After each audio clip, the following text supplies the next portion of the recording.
Vous pouvez la télécharger sur le site et au début de la première colonne. Donc on a parlé hier du lien de la Bechira, du libre arbitre, et que toute la galoute de la Shrina, tout l'exil de la résidence d'Hachem sur terre, c'est-à-dire le fait qu'il n'y a pas une reconnaissance générale de la Shrina, c'est-à-dire que tout le monde ne reconnaît pas Hachem en tant que Dieu unique et présent sur terre, omniprésent. Comme c'est écrit, un prisonnier, il ne peut pas se sortir lui-même de prison. C'est-à-dire que maintenant, Akadosh Baruch Hu, Kavichol, il a besoin d'être reconnu par le monde. C'est pas pour lui, c'est-à-dire pour que l'affaire elle marche, c'est-à-dire l'affaire qu'il a faite elle marche, pour pouvoir récompenser l'homme, il a besoin que sa reconnaissance elle provienne de l'homme. Si maintenant si Akadosh Baruch Hu, il avait besoin lui-même d'être reconnu, alors il aurait utilisé la force pour que l'homme le reconnaisse. Mais comme Akadosh Baruch Hu, il n'a pas besoin de la reconnaissance de l'homme pour lui-même, mais il a besoin de la reconnaissance de l'homme pour qu'il puisse le récompenser et lui donner ce qu'il a prévu de lui donner. Donc pour ça, il dépend de l'homme. C'est-à-dire l'affaire, elle va dépendre de l'homme. Si l'homme il reconnaît Hachem, alors il y a tout de suite un lien qui se fait entre les mondes supérieurs et les mondes inférieurs. Si l'homme ne reconnaît pas Hachem, alors il vit dans un monde inférieur, mais un monde inférieur qui est déconnecté, et donc il y a un monde imaginaire qui a été orchestré par toutes sortes d'artistes et de politiciens, de philosophes, de médecins, de ce qu'on veut. C'est-à-dire, eux, ils ont orchestré une interprétation de la vie. Ce sont des gens qui empêchaient le patron de se révéler sur terre. Mais ça, c'est dommage pour eux, les premiers. C'est-à-dire, c'est pas pour Hachem. Hachem, lui, va finir son histoire, il n'y a pas de problème. Hachem, il amènera tout le monde à le reconnaître. Il n'y a pas de problème. Il laissera le libre arbitre jusqu'au dernier moment, mais ce libre arbitre, il sera réduit énormément. C'est-à-dire comme nous-mêmes qui sommes présents ici dans cette salle, on a eu notre libre arbitre qui a été bien amoché pour qu'on puisse se retrouver ici. Parce que si on avait laissé notre libre arbitre, on serait en train d'arbitrer le football au Brésil ou j'en sais rien. Mais Hachem, il a eu pitié de nous. Les tzadikim, ils ont eu pitié de nous, ils nous ont forcé un peu la main.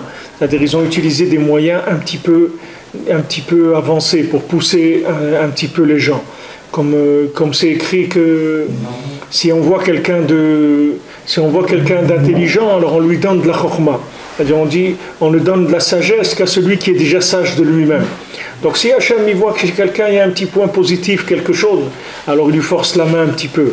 Et il dit c'est dommage de celui-là, il le laisser perdre sa vie là-dedans, etc. Alors on l'oriente un petit peu. Mais c'est sûr que plus on s'approche de la fin, et moins il va y avoir de libre arbitre. Puisque maintenant Hachem il va finir l'histoire. Maintenant pour finir l'histoire, qu'est-ce qu'on va faire? On va pas donner autant de mérite aux gens qui auront résisté beaucoup à la vérité, mais ils auront une participation quelconque. C'est-à-dire uniquement le fait que la personne elle est venue dans ce monde, elle a subi déjà la souffrance de vivre dans ce monde, les difficultés de la parnassa, les choses, etc. Et que dans sa vie elle a fait une ou deux bonnes actions, c'est déjà quelque chose qui va lui permettre de s'inclure dans une vie éternelle. Mais bien sûr, c'est pas pareil que comme quelqu'un qui a consacré toute sa vie à ça, ou c'est à des niveaux. Mais le principe, c'est que Hachem, il est prisonnier, c'est-à-dire il ne peut pas se sortir lui-même de sa prison. C'est-à-dire lui, il ne peut pas te dire qu'il est là. Il peut pas te dire qu'il est là. C'est toi qui dois le sortir. C'est toi qui dois le révéler.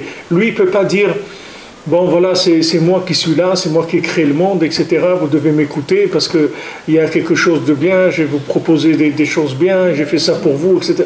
Tout ça, Hachem, il peut pas le faire. Hachem, il est dépendant de l'homme et il attend que l'homme le révèle. Maintenant, dans toutes les révélations qui ont été fortes dans le monde, c'est pareil. Même les tzadikim, c'est pareil. Les tzadikim, ils ont toujours, comme on dit, pourquoi on dit que les tzadikim, bemitatam nikraim chaim, ils sont appelés vivants. On ne dit pas que les tzadikim bemitatam, ils sont chaim. C'est-à-dire, on ne dit pas que le tzadik, quand il est mort, c'est là où il est vivant. Il dit que quand il est mort, c'est là où il est appelé vivant. C'est-à-dire qu'on l'appelle vivant. Parce qu'on commence à parler de lui, on commence à dire « Waouh, ce tzaddik, comment il était bien, il nous aidait, il nous faisait des brachot, il nous donnait du chizuk, il nous renforçait, etc. » On commence souvent à parler de lui une fois qu'il est mort. Parce que comme le tzaddik, il est très avancé par rapport au monde, alors en général, les gens, ils n'ont pas tellement la possibilité de le reconnaître tellement de son vivant. Une fois qu'il est mort, alors ça y est, les gens commencent à découvrir un petit peu, commencent à voir qui c'était ce tzaddik, c'est plus facile. Alors Akadosh Baruch Hu, il ne peut pas sortir non plus de son écrin comme ça et de venir et de dire voilà, c'est moi le patron. Il est dépendant. On peut dire que c'est nous qui faisons revivre le tzaddik. Revivre, non, mais c'est-à-dire... Je t'explique pourquoi. Parce que dans la Torah de Yupé, on dit que quelqu'un qui étudie dans un livre des maasim, des faits de tzadikim, à partir de ce moment-là, quand il va lire, à partir de la Gemara, les lèvres du tzadik vont se mettre à bouger. Siftotav dovevot bakever. Donc ça veut dire qu'en quelque sorte, chaque fois qu'on parle de Rabbi Nachman Keilou, ou d'un autre tzaddik, on le fait vivre. Non, c'est sûr que quand on parle du tzaddik, on le fait vivre, c'est vadaï. Mais disons que lui, il n'a pas tellement besoin de ça. Lui, ce qu'il a besoin, c'est que le monde le connaisse pour le bien du monde. C'est la même chose. Le tzaddik lui-même, il n'a pas besoin du monde. Il faut faire connaître le médecin. C'est pour que les autres ils puissent le connaître. C'est pour ça qu'il y a tout ce système-là. Même Hachem, c'est le même principe. Hachem, il n'a pas besoin du monde. Hachem, il a créé le monde gratuitement. Il n'a pas besoin. Mais il a besoin que l'homme le reconnaisse pour pouvoir donner à l'homme une vie qui soit une vraie vie. Et la plupart des gens, ils sont passés dans le monde. Ils ont utilisé le monde. Et ils ne se sont pas rendus compte qu'il y avait quelque chose dans ce monde-là. Autre chose que de se servir de la matière et de tout ce que ça représente. Alors l'homme il pense que en utilisant la matière, en utilisant le monde comme étant déconnecté d'Hachem, alors il va pouvoir vivre bien et il va pouvoir profiter, etc. Mais c'est pas vrai, il n'y a aucun profit dans ce monde-là. Il n'y a aucun profit, il n'y a personne qui a profité de ce monde. Rabbeinu il dit, il n'y a personne qui a jamais profité de ce monde, ça n'existe pas. Le seul qui a profité de ce monde, c'est celui qui a pris ce monde, qui l'a mis à la poubelle. Et c'est lui qui a profité. Celui qui a jeté ce monde-là, c'est lui qui a profité. Il a pris tout ce monde, il a dit, gardez-les pour vous, allez-y, amusez-vous bien, on se retrouve de l'autre côté. C'est lui qui a tiré le plus grand profit du monde. Mais celui qui est rentré dedans et qui l'a exploité, qui a voulu construire dedans, etc. Alors celui-là, il a perdu, il a souffert, il a perdu. Tous les gens, ils souffrent, mais ils ne souffrent pas pour la même manière, pour la même chose. Il y a beaucoup de souffrance dans le monde. Il y a des gens qui souffrent énormément. Il y a des choses terribles qui se passent dans le monde, des douleurs, des choses terribles dans le monde. Mais les gens, ils ne souffrent pas tous pour la même raison. Il y a des gens qui souffrent parce qu'ils essayent de connecter les deux mondes. Et il y a des gens qui souffrent parce qu'ils essayent de déconnecter les deux mondes. Alors, ce n'est pas du tout la même chose. C'est-à-dire celui qui vit dans ce monde et qui veut absolument le vivre comme un monde déconnecté du monde futur, alors il y a beaucoup de souffrance. Parce que du moment où il entretient l'emprisonnement de la Shrina, il entretient l'emprisonnement d'Hachem, alors ça fait que lui aussi, il a des conséquences dans sa vie de cette chose-là. Et tout celui qui travaille pour être Goël, la Shrina, pour faire sortir la Shrina de la galoute, pour que les gens voient, c'est pour ça dans le monde religieux, etc., il y a beaucoup de gens qui diront qu'il ne faut pas s'occuper de politique, il ne faut pas parler de la politique parce que ça ne sert à rien. Parce que à chaque fois que tu parles de la politique, tu maintiens la shrina dans la galoute. Parce que tu fais croire qu'il y a des gens qui sont des manipulateurs de la vie. Il n'y a pas de manipulateurs de la vie. Tous les gens, c'est des manipulés. Ça n'existe pas des gens qui sont des manipulateurs de vie. Tous les gens qu'il y a sur Terre, c'est des gens qui sont manipulés. Donc il ne faut pas les prendre comme étant des gens qui ont manipulé le monde. Ils ont tous été manipulés, que ce soit d'un côté ou d'un autre. Tous les gens, ils ont été manipulés. Même les gens qui ont fait des très grandes choses dans le monde, des très grandes choses qui sont bien pour le monde, et des très grandes choses qui ne sont pas bien pour le monde, eux aussi, ils ont été manipulés. C'est pas eux, ils ont été utilisés. Ils ont été utilisés par les forces positives ou par les forces négatives pour faire certaines choses. On voit Lot, on voit dans la Torah, on voit dans toute l'histoire du monde, c'est comme ça. Tous les gens, ils sont connectés sur des façons de vivre, des façons de penser, et ils sont devenus eux-mêmes des gens manipulés par ces forces-là. Et après, ils ont agi dans ce sens-là. Alors quand c'était des génies, c'est devenu des génies du bien, ou des génies du mal. Vous voyez, regardez Einstein, ce qu'il a fait et tout. Vous croyez qu'Einstein, il était content qu'il a fait Hiroshima et tout. C'est ça qu'est-ce que quelqu'un... Il vaut mieux être un pauvre type et vendre des cacahuètes que de faire ça, non. Un bonhomme, un pauvre type qui a vendu des cacahuètes dans sa vie, il n'a pas un dossier comme ça. Et maintenant, il aurait pu, Einstein, s'il avait eu le mérite, qu'il serait connecté sur les forces positives, alors il aurait pu devenir un grand sadique. Il aurait pu devenir un génie du bien, c'est-à-dire essayer de trouver des systèmes de connexion à Dieu. C'est ça le génie du bien. Un génie du bien, c'est quelqu'un qui travaille pour développer des systèmes de connexion avec l'infini. C'est ça un génie du bien. Tu prends des gens qui sont, par exemple, ils sont prisonniers, ils sont sur une île, ils sont isolés sur une île, et toi tu trouves comment leur amener à manger, comment leur amener des médicaments, comment leur amener des vêtements, comment leur amener des livres, des trucs, etc., pour qu'ils puissent vivre là-bas. Alors les gens qui font ces ponts-là de connexion, ça s'appelle les tzadikim de la génération. C'est ça les tzadikim de la génération. C'est des développeurs de systèmes de connexion, c'est tout.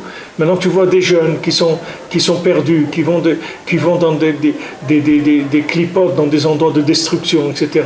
Maintenant pourquoi ils sont là-dedans? Parce qu'ils sont isolés, c'est tout. Ils sont isolés sur des zones dans lesquelles il n'y a pas de connexion avec l'infini. Il n'y a pas de connexion avec Hachem, il n'y a pas de connexion avec les Sadikim, il n'y a pas de connexion même avec Eretz Israël. Combien de jeunes vivent en Israël? Ils n'ont aucune connexion avec Eretz Israël. Alors les gens qui développent ces connexions, ça s'appelle les Sadikim, et c'est ça leur travail. C'est ça le travail, c'est-à-dire le Sadik qui va essayer un maximum d'influencer la personne vers un choix qui soit le choix véritable dans sa vie, le choix amiti. Mais il faut mettre la plupart du temps, pour nous, on a malheureusement pas le droit d'utiliser notre cerveau, notre compréhension, parce qu'on est abîmé. Tu peux pas avoir le beurre et l'argent du beurre. Les deux, c'est pas possible. C'est-à-dire, il faut que tu choisisses. Pourquoi? Avant, ça existait les deux. Avant, ça existait. Tu pouvais prendre quelqu'un, tu pouvais lui parler, tu pouvais lui dire, regarde, viens, je vais te parler, etc. Je vais te dire qu'est-ce que c'est la vie. Et tu vas lui parler, il va comprendre de quoi tu parles. Mais aujourd'hui, il y a personne, les gens ne comprennent rien du tout. Tu ne peux pas lui faire comprendre quelque chose. Il faut que tu lui fasses une injection tu vas lui injecter de la lumière, tu vas lui faire voir des tonnes de lumière, et à un moment il va bouger, il y a une goutte qui va rentrer comme ça dans sa bouche, et il va se soigner. Mais Rabbeinu, il a dit ça pour dire voilà pourquoi il a amené des torotes tellement élevées. Parce que le Rebbe, il part avec l'a priori déjà que la personne, elle ne va pas prendre le médicament. Que la personne, elle est anti-médicament. C'est-à-dire que la personne ne sait pas reconnaître ce qui est bien pour elle. Donc il va le rentrer dans un système où il va faire en sorte qu'il y a une goutte qui va tomber dans sa bouche, malgré lui, quand il a tourné la tête. Et ça, c'est ça qui va l'amener à son tikkun. Mais il le manipule avec beaucoup de chorma. C'est-à-dire, Rabbeinu manipule les gens avec beaucoup de chorma. Je vous ai raconté, quelqu'un il est venu à Rosh Hashanah il y a 2 ou 3 ans, et c'était quelqu'un qui faisait pas Shabbat et il faisait pas grand-chose dans sa vie. Alors, mais il savait sonner du chauffard. Maintenant, il vient sur le Tsioun, il y a le minyan de 4, 5 000, 10 000, je ne sais pas combien là sur le Tsioun, en Rosh Hashanah. Il vient le Rav qui devait sonner le chauffard, il commence à sonner rien que de l'air, il sort rien. Il sait rien, 5 minutes, 10 minutes, rien, pas un son, rien. Alors ils ont dit, est-ce qu'il y a quelqu'un qui sait sonner du chauffard? Alors lui, il dit, comment moi je vais sonner du chauffard à Rosh Hashanah, à Ouman, alors que je ne garde pas le Shabbat, je vais leur sonner du chauffard à tous ces gens-là, je ne peux pas faire une chose comme ça. Donc il s'est engagé tout de suite à devenir Shomer Shabbat. Il a dit, moi je sais sonner du chauffard, il a sonné du chauffard, tous les gens ils étaient contents et tout, mais le Rebbe il l'a attrapé, tu vois. Voilà comment il l'a attrapé. C'est-à-dire il l'a attrapé par un chemin qui n'est pas un chemin de droit. Il lui a pas dit viens, allez, viens, tu vas voir, viens écouter, sois Shomer Shabbat, etc. Il l'a mis dans une situation où il ne pouvait pas faire autrement, donc il s'est engagé. Alors pour chacun, il lui trouve comme ça des chemins qui ne sont pas du tout des chemins logiques. Et la dernière chose, c'est vraiment de vouloir convaincre la personne avec des explications logiques. Il n'y a aucune explication logique.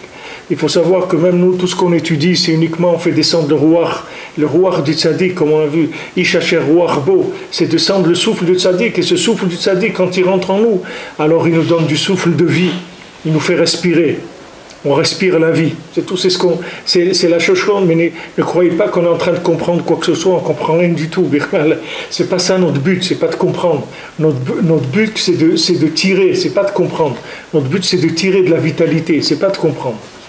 Maintenant la compréhension, quand on utilise des raisonnements, des choses comme ça, c'est vrai que pour habiller la chose. On ne peut pas travailler avec des souffles, le souffle en direct, comme ça, du souffle pur. Et on est obligé d'habiller ça dans un vêtement. Alors on l'habille dans quelque chose qui passe par une pseudo-compréhension. Mais ce n'est pas une vraie compréhension.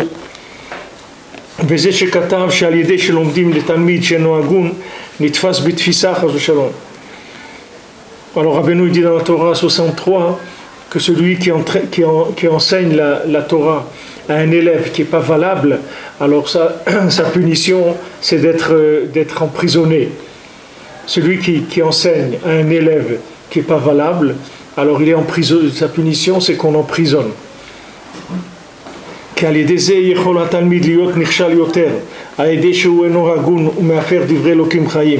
Pourquoi? Parce que maintenant, comme il enseigne la Torah à des gens qui ne sont pas valables, alors qu'est-ce qu'ils font ces gens-là? Ils transforment la Torah. Ils transforment la Torah. Et ils font des choses qui sont de l'invention pure, c'est-à-dire de la manipulation d'idées. Et après, ils inventent des choses. Alors maintenant, le responsable, on prend le Rav qui lui a enseigné comme responsable. On dit, pourquoi tu lui as enseigné à celui-là la Torah? Regarde ce qu'il a fait. Il a commencé à déformer les choses, etc. Alors Rabbeinu, il donne une définition. Qu'est-ce que c'est un élève qui n'est pas valable? C'est un élève qui n'a pas d'éveil de lui-même. Celui qui n'a pas d'irtaruta d'iltata. Celui qui n'a pas un éveil de lui-même, il s'appelle un élève qui n'est pas valable. C'est-à-dire, qu'est-ce que c'est un éveil de lui-même? C'est tu prends quelqu'un, tu l'agresses, tu l'attrapes, tu le fais rentrer. C'est pas difficile d'agresser les gens avec la Torah, parce que la Torah c'est extrêmement puissant. C'est pas, si tu prends quelqu'un, tu lui dis viens, allez, viens maintenant, tu vas faire ça. Viens maintenant, tu vas faire ça. Alors, si tu l'obliges à faire des choses, alors maintenant tu vas faire de lui un élève qui n'est pas valable. Même si tu réussis à ce qu'il s'engage, tu vas faire de lui un élève qui n'est pas valable. Parce que un élève valable, il faut que tu le laisses venir. C'est pour ça que vous avez vu ce qu'on a dit avant. On a dit qu'est-ce que c'est la Bechira. On dit que celui qui veut maintenant se purifier, alors on l'aide. Comment on l'aide? On lui dit attends.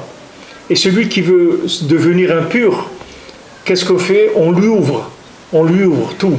Celui qui veut se purifier, on lui dit attends. Et celui qui veut devenir impur, on lui ouvre tout.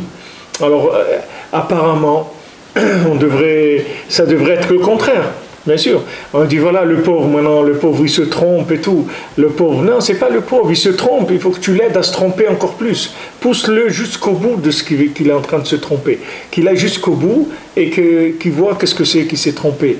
Alors, Hachem, il va l'aider, il va lui donner tous les moyens pour qu'il se trompe. Et celui maintenant qui cherche la vérité, On va lui dire, tu cherches la vérité, ok. Alors viens, assieds-toi et attends.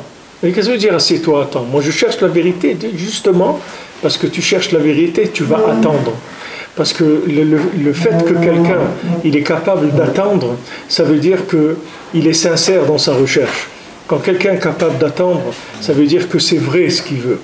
Parce que celui qui n'est pas capable d'attendre, tu ne peux pas savoir si maintenant il veut consommer ou il veut la vérité. Comment tu vas savoir? Comment tu vas savoir? C'est rien qu'en faisant attendre, c'est tout. En faisant attendre la personne. Tu vas voir celui qui ne veut pas, tu vas lui dire attends, il va se lever, il va partir. Et celui qui veut, il va dire moi je ne bouge pas d'ici. Moi je ne bouge pas d'ici, moi je reste là, c'est tout. J'attends.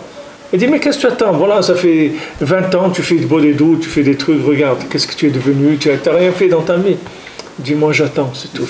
Celui-là. C'est ceux qui attendent Hachem de la dame Rishon, qui lui disent moi je ne bouge pas d'ici. Ouais, moi j'attends, c'est tout celui-là. Comme ce qu'il a dit à Avraham Avinu. Yoshef Petach Haoel, Kechomayom. C'est écrit Avraham Avinu, il attendait à la porte de la tente dans la chaleur du jour. Rabbi Nathan il dit la chaleur du jour c'est quoi? Le jour c'est le soleil, c'est ce monde-là, il le frappait avec sa chaleur. Et lui il était à la porte, il était ni dedans ni dehors. Il attendait, c'est tout. Il attendait qu'on lui ouvre pour qu'il rentre, c'est tout. Pour l'instant il est dehors, mais il sait que c'est là, c'est pas ailleurs. Il ne va pas aller ailleurs. Et Rabbeinu, il faisait ça avec des élèves. Il y avait des élèves que Rabbeinu, il les jetait complètement quand ils venaient. Rabbeinu les mettait dehors, il leur disait des choses très désagréables. Il les renvoyait. Parce que Rabbeinu, il voulait que ces gens-là, ils s'approchent Béhémet. C'est-à-dire qu'il voulait les tester. Est-ce que maintenant, ils sont prêts à payer le prix? Est-ce que Béhémet, ils sont intéressés par la vérité ou sont venus voir Stam un rave, rendre visite à un rave ou voir quelque chose de folklorique? Qu'est-ce que c'est? Qu'est-ce qu'il cherche? Qu'est-ce qu'il veut? Alors bien sûr, c'est toute une sagesse, c'est-à-dire c'est une sagesse énorme de savoir doser l'attente que tu vas donner à la personne, c'est-à-dire combien d'attente tu vas lui donner. Parce qu'il y a des gens, si tu les fais trop attendre, ils vont craquer, ils vont partir. Et si tu ne le fais pas attendre du tout, alors il n'est pas méritant, c'est-à-dire il n'a pas fait un choix de par lui-même. Alors cette harmonie-là dans l'attente, c'est que le tzaddik qui sait exactement combien la personne elle doit attendre et combien il faut qu'elle attende pour pouvoir, pendant cette attente-là, se purifier de manière à pouvoir rentrer après dans la Kedusha Béhémet. Et c'est cette attente-là qui le purifie. L'attente, elle va le rendre apte à rentrer, s'il est capable d'attendre. Et s'il n'est pas capable d'attendre, alors il va partir, c'est tout. Il va partir, il va faire ce qu'il veut, c'est-à-dire il va rentrer dans le plus facile, dans la consommation de ce monde. Mais la Kedusha, elle est très très liée avec l'attente. Il faut savoir que tout ce qui est Kadosh, il y a beaucoup d'attentes. Vous voyez les Avot, combien ils ont attendu pour avoir des enfants. Regardez Avraham Avinu, l'âge de 100 ans. Vous voyez Yitzhak, il a attendu. C'est pas facile. C'est pas des choses qui sont venues de façon facile. Pourquoi? Parce qu'il y avait beaucoup d'attentes. Plus il y a d'attentes, et plus la chose elle est vraie. Si la personne elle a su attendre. Maintenant, un élève qui est pas valable, c'est un élève qui n'a pas d'éveil de par lui-même. C'est pour ça qu'il faut faire très attention au marketing religieux, parce que c'est très très dangereux. C'est-à-dire le marketing religieux, c'est très très dangereux. Rabbeinu, il a dit, il faut que vous preniez mon inyan, vous preniez les Breslev, et vous faites comme un marchand de tissu qui laisse dépasser un petit morceau de tissu de toute la pièce. Il y a la pièce qui est dans l'étagère et il y a un petit morceau qui dépasse, assez pour que la personne elle puisse voir à peu près qu'est-ce que c'est et qu'elle soit intéressée, qu'elle dise voilà, faites-moi voir ce tissu. Alors là tu sors le tissu de l'étagère, tu présentes, tu vois un maître, tu lui mets même sur lui pour qu'il se voit avec ça, si c'est un costume qui va lui aller, etc. Cette couleur ça va avec lui. Tout ce qui va faire le marchand de tissu, tu vas faire la même chose avec lui. Mais il faut faire très attention au marketing, parce que le marketing qui est poussé, ça va obliger des gens à s'engager, parce que quand tu fais du marketing, de la même manière que dans le marketing des magasins, ce qu'on appelle le e-market ou le e-commerce et tout ce qu'il y a comme commerce sur Internet ou autre. C'est-à-dire qu'on va pousser les gens avec la publicité à consommer en sachant toucher le cœur des gens et toucher leurs points sensibles, etc. Il faut faire attention au marketing religieux, parce que le marketing religieux, ça peut forcer des gens à s'engager. Et maintenant, c'est pas difficile à vérifier si les gens ils sont forcés à s'engager ou pas. Tu regardes quelques années après, tu vas voir où elle se trouve, la personne. Si tu vois que la personne elle a déraillé complètement, ça veut dire qu'elle a été le résultat d'un marketing religieux. Il ne faut pas faire de marketing, il faut proposer aux gens, c'est tout. Il faut proposer, mais il ne faut pas faire du marketing.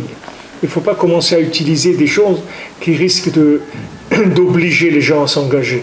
Parce que quand tu obliges la personne à s'engager, tu lui as enlevé son libre arbitre. Et tout ce qu'Hachem il a créé, c'est rien que pour le libre arbitre de la personne.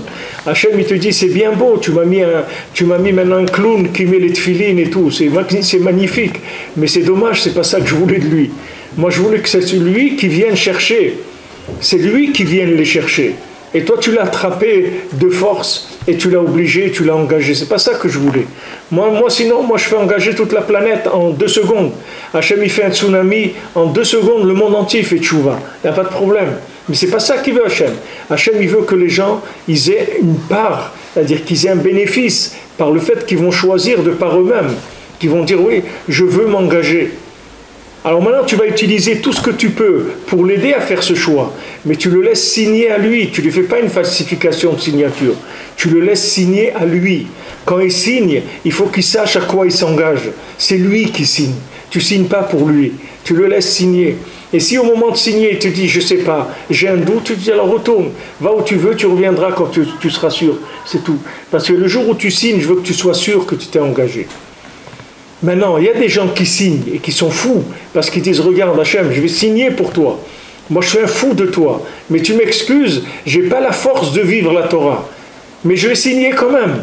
Parce que j'adore ça, mais moi-même, je suis un homme détruit. Alors, n'attends pas de moi que je vais pouvoir faire des choses extraordinaires. Mais moi, je t'aime et je sais que ça, c'est la vérité. Donc, je signe.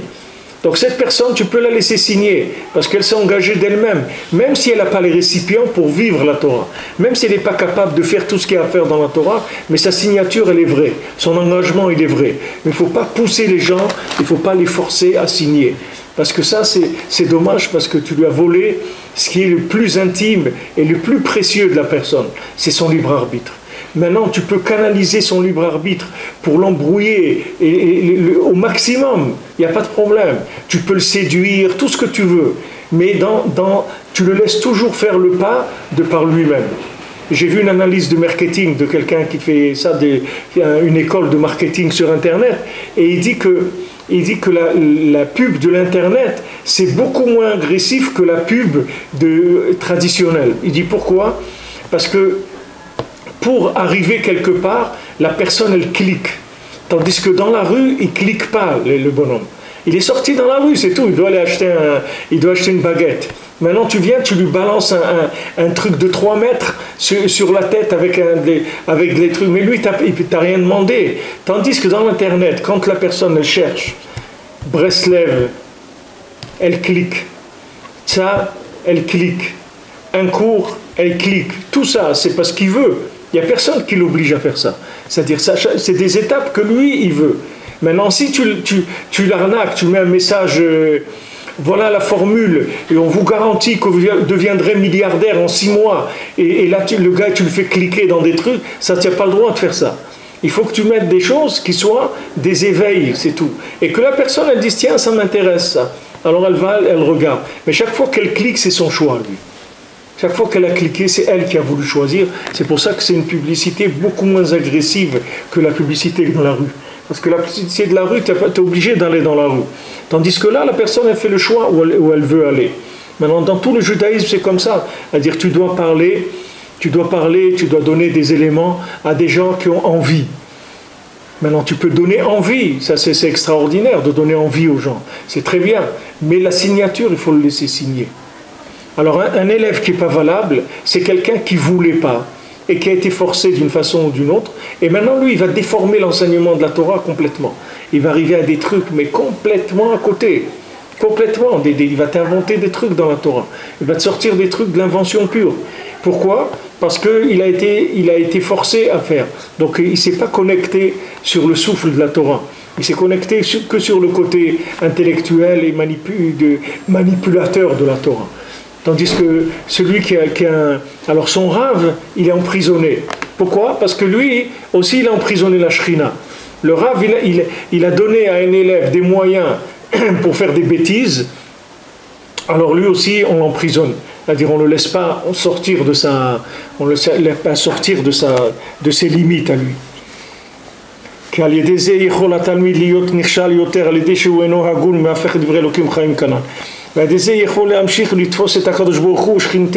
avec ça, qu'est-ce qu'il entraîne? Lui-même, il met Hachem en prison, puisque maintenant il donne encore un quelqu'un qui va créer des déformations de la Torah. Donc il va arriver à mettre des gens en prison.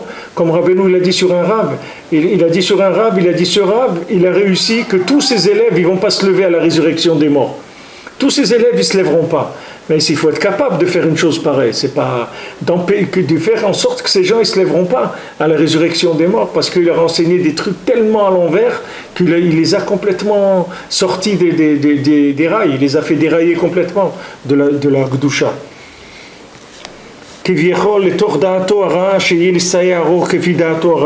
Parce qu'il va faire que cette personne, elle va dessiner la lumière d'après sa tête à lui qui est complètement à l'envers.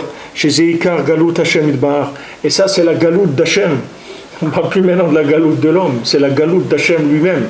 Hachem, il est en Galut, comme Rabbeinu dit dans le côté Moran, il est dans Galut, dans la bouche du Lamdan. C'est-à-dire comment Hachem, il est en Galut dans le cerveau d'un érudit en Torah.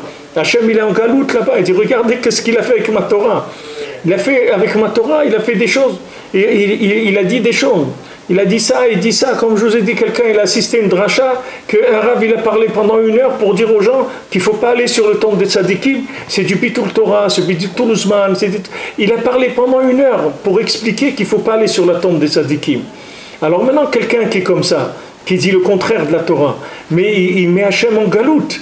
Parce que si les gens ils le croient, ce monsieur-là, et Mistama, c'est un monsieur honorable et tout ce qu'on veut, quand les gens ils vont croire, et alors demain on leur propose d'aller chez Rabbi Shimon Bar Yochai, il dit non, il y a le rabbin, il a dit que c'est une perte de temps et tout, il vaut mieux rester à la maison, il vaut mieux faire étudier et tout que d'aller là-bas. Alors maintenant qu'est-ce qu'il fait? Il met Akadosh Baruch Hu dans la galoute. Parce que cette personne, elle va chez Rabbi Shimon Bar Yochai, Rabbi Shimon, il va le sortir de la Touma. Maintenant, l'autre, il vient et lui balance des trucs qui sont le contraire de la Torah. Il a appris des choses et il a fait des inventions, comme il a fait Korach, des inventions. Il dit voilà, mais un vêtement qui est entièrement en Techelet, il n'y a pas besoin de tzitzit, une maison qui est pleine de livres, il n'y a pas besoin de mezouza, c'est des inventions. D'où tu as sorti ça? D'où tu sors ça? La Torah, elle est de Moshe Rabbeinu. Tu as des fantasmes dans ta tête. Bon, Hachem, il est là, Moshe Rabbeinu. Viens, tu dis, monsieur le Rav, Moshe, voilà, j'ai quelque chose dans ma tête comme ça, j'ai une question, je ne comprends pas pourquoi. Est-ce que quelqu'un a un vêtement en Techelet, il a besoin des tzitzit? Tu vas voir, il va te répondre tout de suite. Non, lui, il a utilisé tous ces trucs-là pour faire une nouvelle Torah. Il a fait une new way. Il a fait une nouvelle Torah. Tu comprends? Il est venu une mechadesh dans la Torah. Alors que c'était un Talmid Chacham, mais le fait qu'il s'est séparé de Moshe Rabbeinu, il est rentré en marloquette avec Moshe Rabbeinu, il a commencé à délirer complètement. Le fait que maintenant tous les gens ils ont mis les tzadikim de côté par rapport à la Torah, tout ça c'est des déformations de la galoute, parce qu'il n'y a pas de Torah sans tzadik, c'est quelque chose c'est une invention. D'avoir la Torah sans le tzadik, c'est une invention totale. Ça veut dire moi je suis capable d'interpréter la Torah. Mais mon vieux, il y a quelqu'un qui est déjà venu avant toi. Fais pas de soucis. Il y a déjà quelqu'un, tu nous excuses, mais on a déjà nommé un roi. Il y a déjà un roi qui a été nommé. On ne peut pas te nommer à toi. Maintenant, si tu veux, va te rapprocher de ce roi, va le servir, va te rapproche-toi le plus que possible et tu vas sentir un peu de sa lumière. Mais le poste, il a déjà été pris. Alors, il vaut mieux que tu viennes tout de suite, tu te mettes en place parce que sinon tu vas dérailler. Et quand tu vas dérailler, tu vas mettre Hachem en galoute. Et après, c'est quand quelqu'un met Hachem en galoute, ça coûte cher. C'est des additions qui coûtent très cher, il faut faire attention. Maintenant, le fait d'avoir séparé, je vous ai dit l'autre jour, c'est écrit dans Yoshua, ils ont oublié 3000 halachot. Yoshua, il a demandé à Hachem, vous prenez, voilà, prenez Yoshua, le début, le 3e, 4e pasuk de Yoshua, vous prenez Rashi. Il dit, Hachem, il vient demander à Hachem, voilà, j'ai oublié 3000 halachot. Il lui dit, qu'est-ce que tu veux que je fasse? Moi, je ne peux rien te donner, la Torah, c'est à Moshe Rabbeinu, c'est pas à moi. Même Hachem, il ne peut pas lui donner la Torah. Les gens ils croient, ils disent ouais, mais moi je suis un chassid d'Akadosh Baruch Hu. Qu'est-ce que ça veut dire que tu es un chassid d'Akadosh Baruch Hu? Tu es un taré, oui, c'est pas un chassid d'Akadosh Baruch Hu. Que c'est chassid d'Akadosh Baruch Hu? Regarde Yoshua Ben Nun, tu sais ce qu'il c'est Yoshua Ben Nun? Tu peux t'approcher de Yoshua Ben Nun? Non, ok.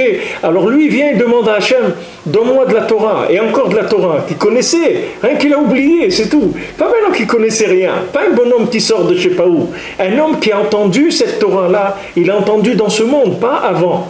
Il a entendu des enseignements de son maître, de Moshe. Et quand Moshe, il était nistalek, il les a oubliés.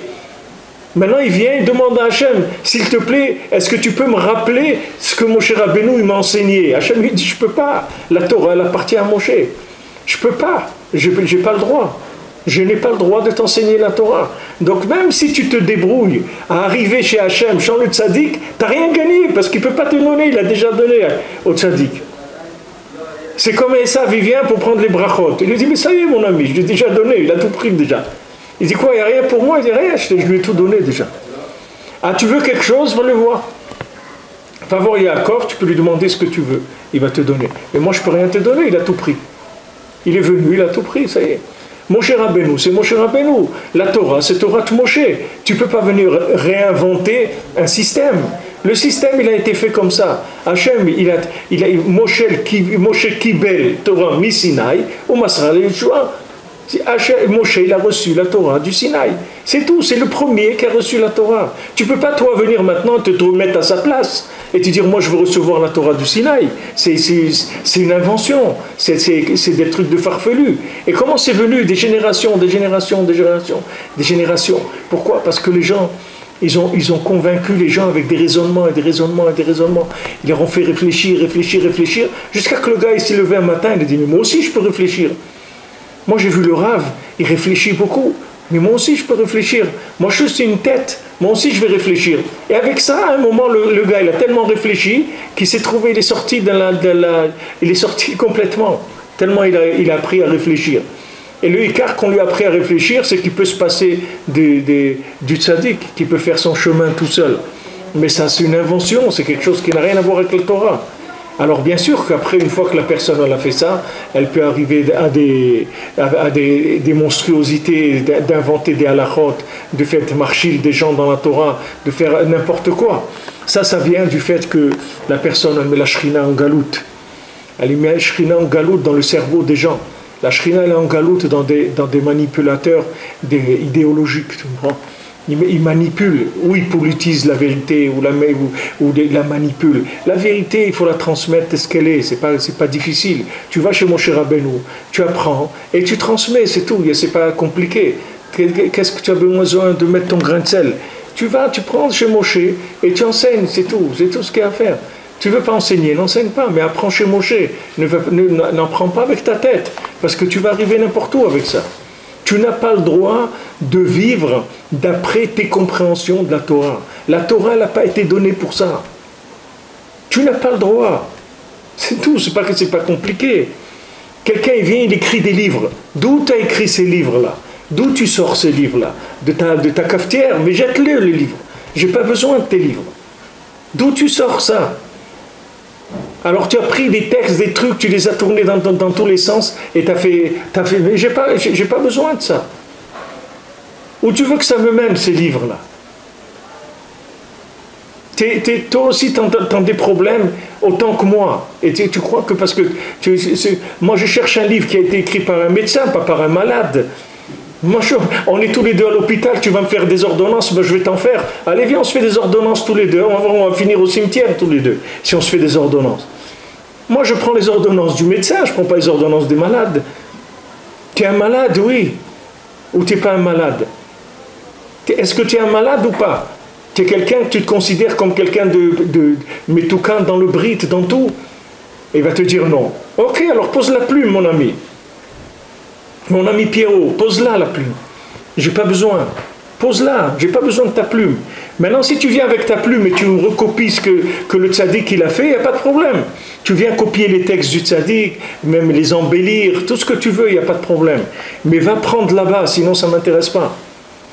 Maintenant, j'ai une ordonnance du médecin, tu veux me faire des dessins sur l'ordonnance, tu veux me rajouter. Des fois, les médecins, ils écrivent avec des trucs, tu ne sais pas combien de cachets par jour, c'est écrit comme ça, deux trucs et tout. Toi, tu veux m'écrire tout bien, voilà, tu ouvres le tube et truc, tu coupes le cachet en deux, tu prends un le matin, c'est bien entre 9h et truc. Tu veux m'expliquer tout le traitement bien, me faire toute une explication sur l'ordonnance pour qu'elle soit plus accessible par moi, parce que je ne comprends pas bien l'écriture du médecin, pas de problème, je suis d'accord. Mais tu vas toi m'écrire des ordonnances, tu m'excuses.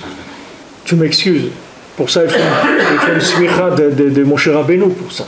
Pour écrire une ordonnance, il faut avoir une smicha de Moshe.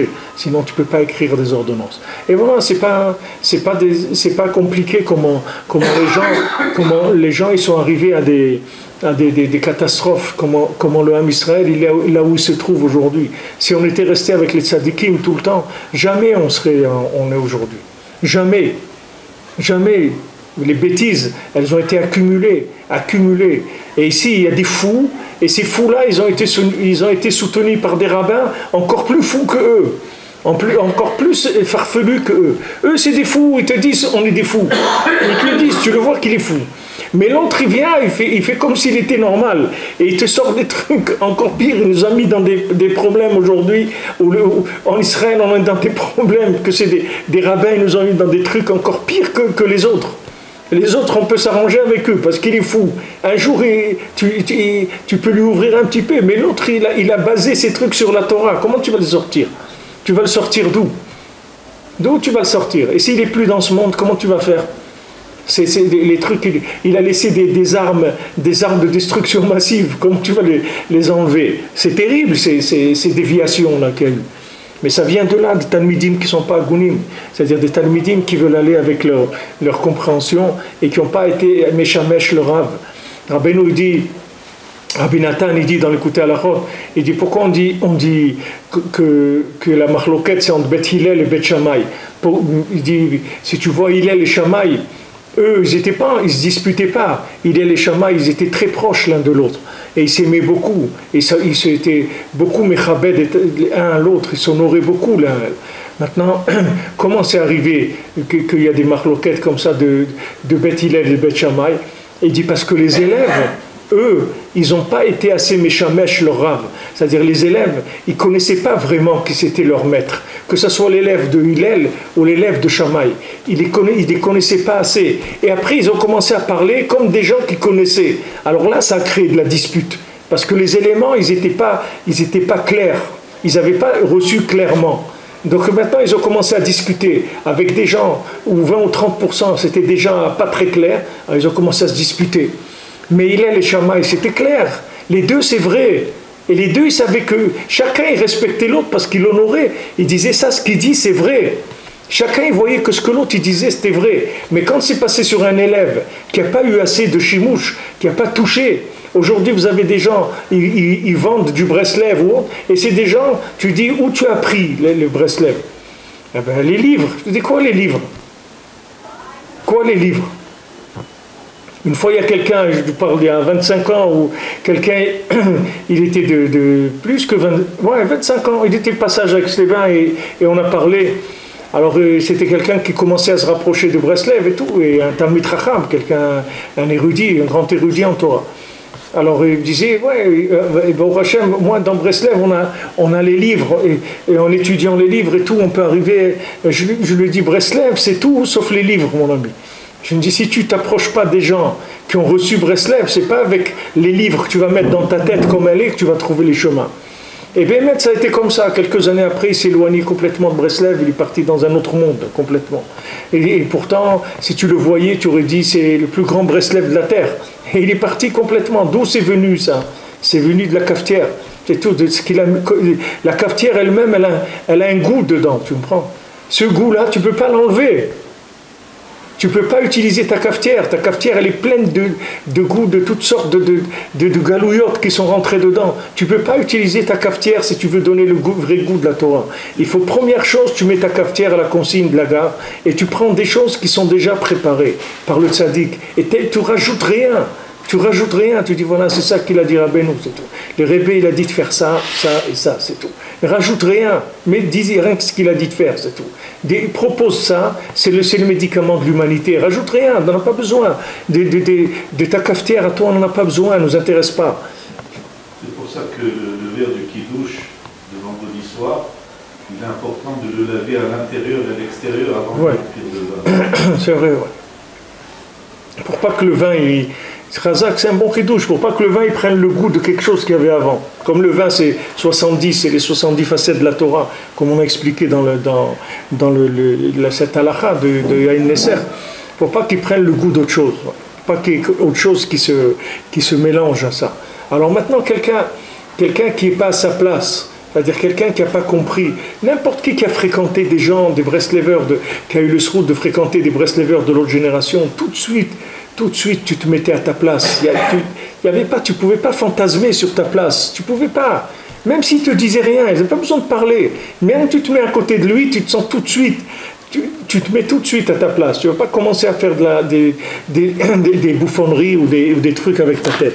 Et après, les gens, ils ont commencé doucement à faire des choses d'après leur compréhension. Après, ils ont mis des choses sur le marché qui ne sont pas des choses qui sont très claires et qui peuvent induire les gens en erreur. Alors il dit Kiilou chavouch vetafous betfisa, kiilou chavouch keviachol, vetissa mochin shel talmid shehu agou. Parce que c'est comme si Chas v'Shalom Hashem il était emprisonnier dans le cerveau de l'élève qui n'est pas valable.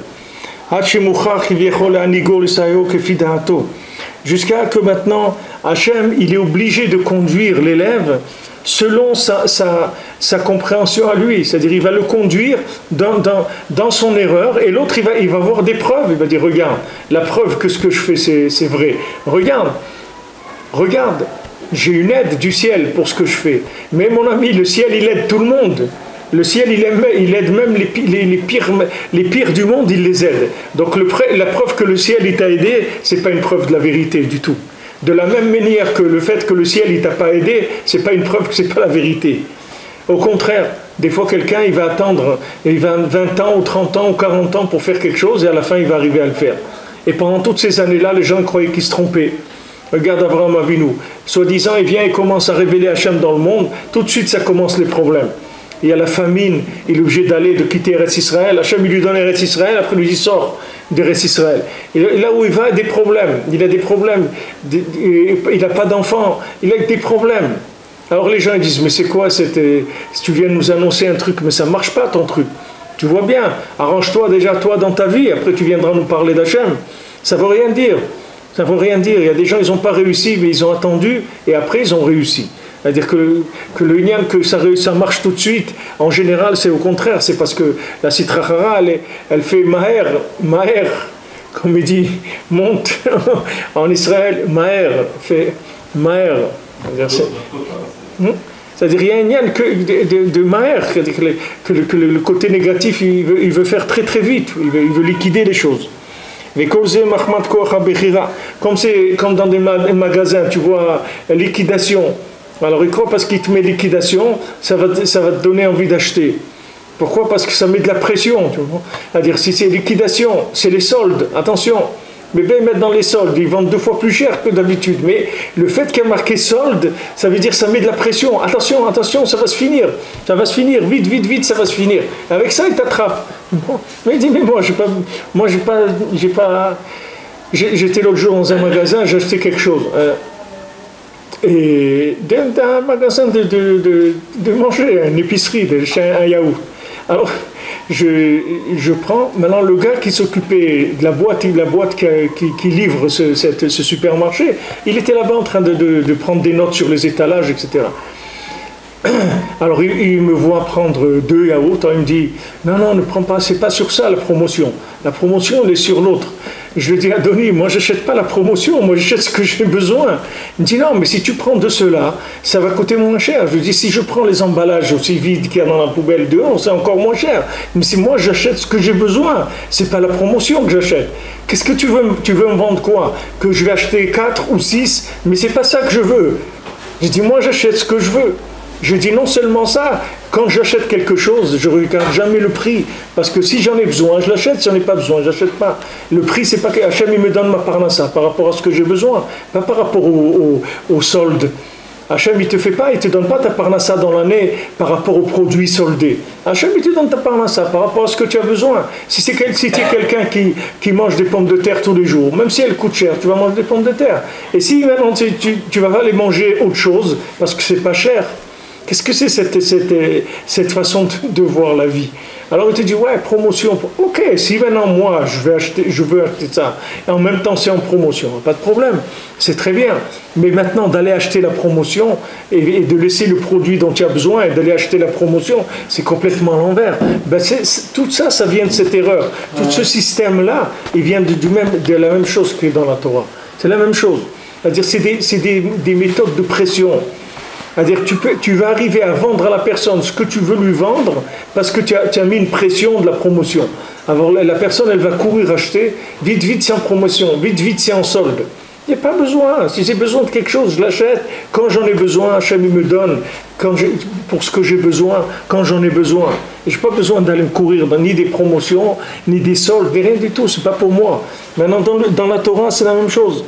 C'est-à-dire que maintenant, la personne, elle vient et elle veut imposer des choses qui sont passées par sa compréhension en lui. Tout ça, c'est parce que le libre arbitre, c'est quelque chose d'extrêmement puissant. Il faut savoir que le libre arbitre, il est extrêmement puissant. Pour ça, Rabbi Nathan, il a des tfilotes, dans l'écouté de tfilotes, où il demande à Hachem, mon libre arbitre, je l'utilise pour te dire que tu choisisses pour moi. Voilà mon libre arbitre. J'ai choisi pour moi. Voilà mon libre arbitre. Je dis à Hachem, voilà, choisis pour moi parce que moi je ne sais pas choisir. Voilà, j'ai utilisé mon libre arbitre. Je te dis, choisis pour moi. Alors celui qui fait ça, il peut savoir qu'Hachem, il va lui choisir les meilleures choses du monde pour lui. Choisis pour moi, dans toute la vie. Tu as besoin de te marier, tu as besoin d'une maison, tu as besoin d'un travail, tu as besoin d'un vêtement, tu as besoin de tout ce que tu veux. Tu dis, Hachem, choisis pour moi. Moi, je ne peux pas choisir. Comment je pourrais choisir? Je ne sais pas. Je vais choisir une maison. Comment je connais le quartier? Comment je connais la maison? Comment je connais les voisins? Tout ça, je ne sais pas. Choisis pour moi, c'est tout. Moi, je ne peux pas choisir. C'est maintenant quelqu'un qui réfléchit un petit peu, qui est un peu conscient. C'est comme ça qu'il va agir. Parce que comment il va se lancer avec quels critères il va raisonner pour faire ses choix? Comment il peut prendre des responsabilités comme ça? Alors, il est complètement inconscient, alors il va les choisir quoi? Mais il dit Hachem, voilà, regardez dans toute la... Bezat Hachem, demain on parlera de ça, mais vous voyez Eliezer, il vient... Et il dit Hachem, comment tu veux que moi je choisisse la femme de Yitzhak? Comment je peux pas. Alors regarde, moi je vais aller là-bas. Maintenant celle qui me dit ça et ça et ça et ça, ça veut dire que c'est elle que tu as choisi pour le fils de mon maître, c'est tout. Et il va, et il est comme ça, et il regarde, et comme un film, tout se déroule comme ça, comme un film devant lui, tout se met en place. Vous voyez, la Shgacha, elle agit entièrement. Alors les gens ils te disent, ouais, mais ça c'est parce que, c'est quoi? C'était un Eved. C'était pas, maintenant tu n'es pas en train de parler tu parlais de quelqu'un qui est le Eved d'Avraham Avinu. D'ailleurs quand il rentre chez Lavan, la première chose, il donne sa carte de visite. Dès qu'il rentre, ils disent bonjour monsieur, Eved Avraham Anochi. Moi, je suis l'esclave d'Avraham Avinu. Voilà ma carte de visite. Je vous donne ma carte de visite. Il n'est pas venu, je suis, parce qu'ils l'ont vu, il était chargé avec des chameaux, de l'or, des trucs et tout. Et il peut dire, voilà, bon, vous voyez un peu ce que j'ai, vous voyez non, il ne parle pas, il ne dit rien, il me présente sa carte de visite, je suis l'esclave d'Avraham Avinu. Voilà ma carte de visite, c'est tout. Et ça, c'est la plus grande carte de visite du monde. Ça, c'est la meilleure carte de visite qui existe au monde. Parce que tu as tout le cohort d'Abraham Avinu qui vient et qui te fait que ta vie c'est un film. Ta vie c'est un film, c'est mamache quelque chose de féerique, d'extraordinaire. Est-ce que tu vas voir que tu es pris en charge pour ça, pour ça, pour ça? Tu vois qu'on s'occupe de toi. Qu'est-ce que tu as besoin de présenter ta carte de visite pour vivre comme un minable? Et vous voulez que tu présentes la carte de visite du tzaddik, c'est beaucoup mieux pour toi. Qu'est-ce qui va venir? Il va dire, ouais, mais voilà, vous comprenez, truc et tout, voilà, j'ai amené de la richesse et tout, est-ce que vous serez d'accord de donner votre fille pour le fils de mon maître, etc. Parce qu'on a réfléchi et il m'a dit, non, il ne met pas rien. Eved Avraham Anochi, voilà, moi je suis l'esclave d'Avraham Avinu, c'est tout. Pas comme le ministre qui est parti pour se faire passer pour le roi. Voilà, c'est ça, que les autres ils l'ont pris pour le roi, et c'est intéressant de voir, il n'a même pas voulu manger. Ils lui ont servi à manger, il a dit je ne mange pas. Parce qu'il avait peur, s'il commence à manger, il avait peur qu'il commence un petit peu à rentrer un peu, à kiffer un peu, qu'il leur dit, bon voilà, je suis venu vous proposer une affaire intéressante, regardez j'ai un shtar, voilà toute la richesse d'Abraham Avinu, maintenant en échange si vous donnez sa fille, regardez tout ce que vous pouvez profiter. Il n'a pas commencé, il avait peur qu'il rentre dans le marketing, il a dit non, je touche rien, je mange rien, je veux rien, d'abord je vous présente ma carte de visite, voilà, moi je suis esclave d'Abraham Avinu, sachez-le. Et pas de manger, on ne s'assoit pas à table. D'abord, je vais vous dire ce que j'ai à vous dire, après on verra. Tout ça, c'était tu vois là, comment il était battel, comment il était soumis à Abraham Avinu. Et lui, il était en train de vivre quelque chose d'extraordinaire. Combien de gens, ils ont vécu des choses comme ça, extraordinaires, alors que lui, il était un esclave d'Abraham Avinu. Ce n'était pas un homme d'un niveau, c'était un esclave. Mais le fait qu'il était esclave d'Abraham Avinu, et qu'il le reconnaissait, qu'il était content de l'être, parce que toute sa vie, elle venait que de là, ça lui a donné un niveau extraordinaire. Un niveau extraordinaire. Il pouvait parler avec Hachem et lui dire, regarde Hachem, moi je sais rien, regardez, on m'a donné une mission et tout, alors je t'en prie, voilà, si je viens, je demande de l'eau, qu'elle me dit, voilà, elle donne aussi à boire à mes chameaux, etc. Il a ouvert dans ce sens-là. Et Hachem, il a fait ce qu'il lui a dit. Et après on verra, Bézant Hachem, comment Hachem, il a parlé 2 fois, il a raconté l'histoire d'Eliezer dans la Torah. 2 fois. L'histoire d'Eliezer pour montrer comment Hachem il était content de ça et comment il a montré que c'est un chemin pour le Ham Israël. Regardez, si vous vous présentez en tant qu'esclave comme on dit, Eved de Melech, il est un Melech. L'esclave d'un roi, c'est un roi lui-même. Quand un esclave il sort dans le pays, si c'est l'esclave d'un roi, mais là où il va, il dit, mais tu sais, celui-là, c'est le serviteur du roi. Mais c'est comme le roi, c'est la même chose. Là où il va, c'est serviteur du roi. Et tu as besoin de n'importe quoi, tu lui demandes, il te l'obtient. C'est un serviteur du roi. Il n'y a pas un plus grand honneur que ça, que d'être serviteur du roi. Et les gens, ils croient qu'en se montant leur compte, ils vont arriver à faire de la concurrence au roi avec leur cerveau. Ils sont loin.